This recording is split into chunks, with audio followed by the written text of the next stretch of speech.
passer sur 5 cylindres de façon à être broyé une première fois avec le sucre. Ils découvrent leur cacao transformé pour la première fois. Originaires de Cap-Haïtien, ces producteurs ont fait spécialement le déplacement.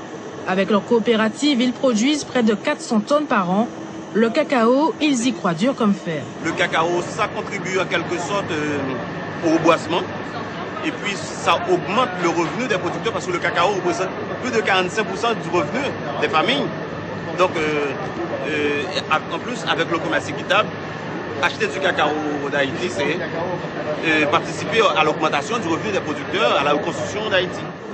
Ambassadeurs de 2500 producteurs, ils prennent bonne note des différentes phases de transformation.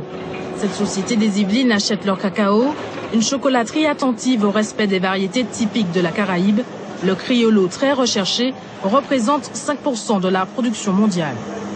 C'est des cacaos qui sont produits de façon naturelle et qui n'ont pas été hybridés trop de façon à promouvoir le rendement. C'est des cacaos où il y a un potentiel aromatique qui est très très important. Et là, on est au début d'une histoire qui va être une belle histoire parce que le potentiel est là et pour l'instant, il n'est pas exprimé. Pour les aider à conquérir le marché, 20 000 tablettes sont écoulées.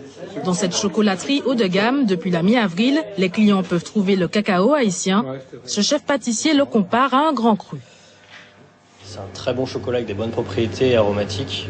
On sent le goût du café, un peu fumé, une pointe d'acidité, un peu d'amertume. C'est vrai que ça plaît beaucoup aux clients en ce moment d'avoir un chocolat avec des notes bien démarquées. Donc on a un bon retour produit. Objectif de la société de commerce équitable, valoriser un cacao jusque-là boudé par le marché européen. 140 000 tablettes sont aussi vendues en grande surface, une autre source de revenus pour nos producteurs.